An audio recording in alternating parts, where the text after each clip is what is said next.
Let's go to the next question, number 5. Tammy is asking,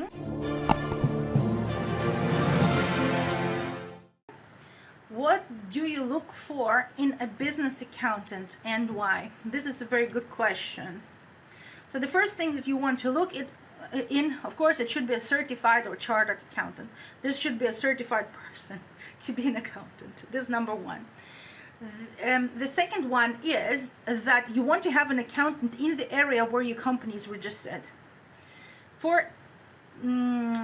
Why? Because there are differences in local law. You want to have an accountant in your local area, in the state where you have registered your company. This is important. The next one is your accountant has to have relevant expertise. Ask your accountant what type of clients do they serve. I give you an example. Colleagues that are in multi-level marketing in Germany, they cannot go to any accountant because accountants in Germany generally do not know how to handle people who are in multi-level marketing. It is, even though it is not a new business model, it is quite new in terms of knowledge with accountants. So all the laws are there, but accountants don't know them. And if you go to any accountant and you are a multi-level marketing person, you will be paying way much more taxes than if you would know the laws. And 2, this person would not be able to advise you on anything because they have no clue about multi-level marketing. But there are accountants in Germany who specialize in multi-level marketing, and they only have multi-level marketing clients.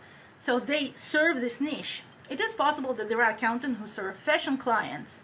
So they would be able to give you advice on all ins and outs related to fashion industry and the physical product industry. And they also may give you advice on where to look for funding for your company because they would have a network in this particular industry.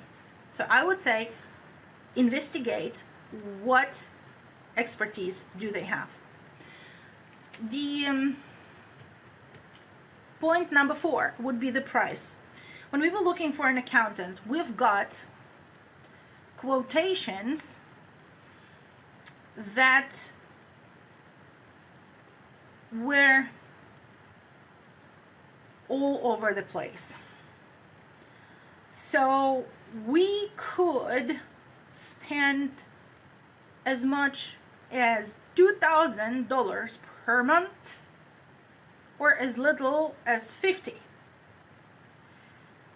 And in the very beginning, we've got the only 2,000 quotations. Then we figured out where to get low quotations. Of course, we didn't go with the 50, and it does not apply to the US market, but it is possible that the prices are different. So you want to investigate what price works for you. No need to take the most expensive one instantly if there is a price variation in the United States. And I would always look at referrals. Do you have any friends that are in the same industry that are using an accountant?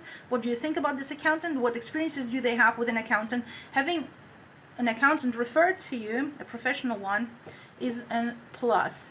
Then the last one, which I've put on my list here, is that before hiring an accountant, you want to understand very clearly what are their working procedures and monthly and annual deliverables. So it has to be perfectly clear to you what they're going to do and how they're going to do and what your responsibilities are. Once you understand that, you can hire the accountant. These are my experiences.